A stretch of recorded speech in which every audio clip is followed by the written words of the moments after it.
Perkenalkan, nama saya Antonius Manurung. Saya mahasiswa Universitas Sumatera Utara.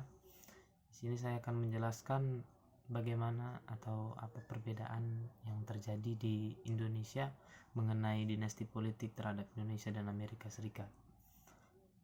Secara sederhana, politik dinasti merupakan sebuah upaya untuk mengarahkan regenerasi kekuasaan bagi kepentingan golongan tertentu untuk mendapatkan atau mempertahankan kekuasaan di suatu negara. Kata dinasti sendiri di Indonesia diartikan sebagai keturunan raja-raja yang memerintah atau semua yang berasal dari satu keluarga.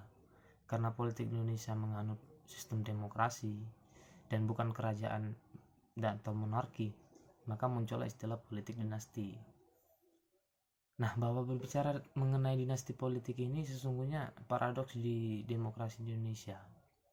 Kalau kita lihat realitasnya, sesungguhnya berbicara dinasti politik bukan hanya domestik di Indonesia.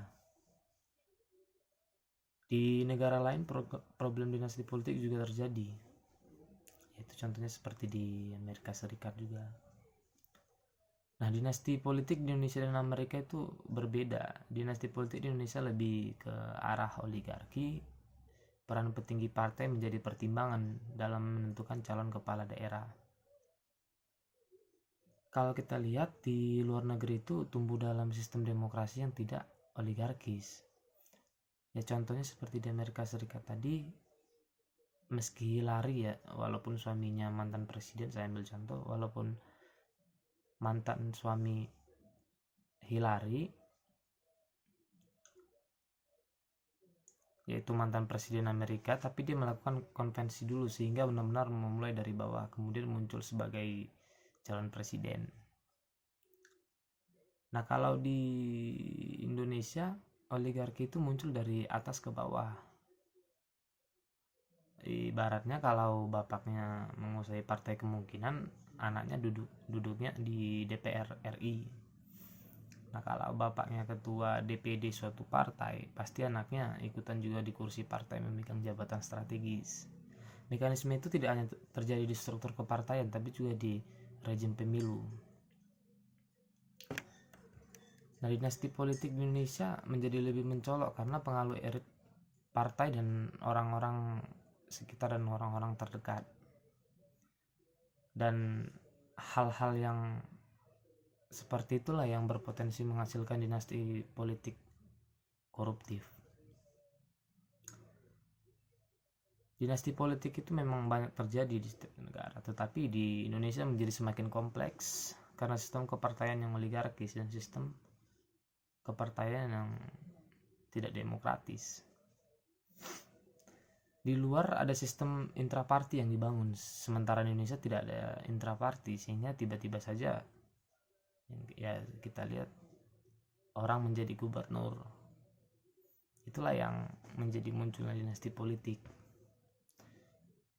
Ya, saya ambil contoh seperti mantan gubernur Banten Ratu Atut Josia menempatkan kerabatnya di pemerintahan Banten. Ya, kita tahu Atut merupakan tersangka sejumlah kasus korupsi bersama adiknya. Kasus itu yaitu kasus suap terhadap mantan ketua MK Akil Mokhtar terkait penanganan sengketa Pilkada Lebak. Yang kemudian kasus korupsi pengadaan Alkes di pemerintahan Provinsi Banten. Dinasti Banten tak hanya dibangun atau di jajaran pemerintah daerah, tapi juga antar provinsi dan lembaga legislatif. Nah, itu sekiranya contoh yang ada di Indonesia. Nah, mengenai Amerika, kita tahu bahwasannya Amerika sudah memiliki tradisi demokrasi ratusan tahun, tapi belum juga bisa terlepas dari keberadaan dinasti politik. Sejak negara ini merdeka sampai sekarang, dinasti politik masih saja mewarnai cabang eksekutif maupun legislatif.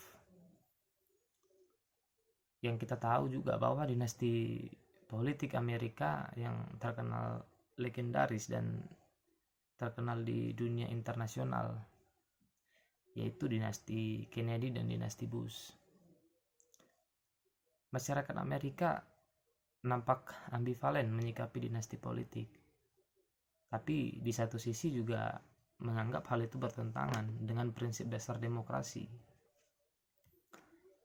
Dan di sisi lain juga mereka terpesona dengan hal tersebut.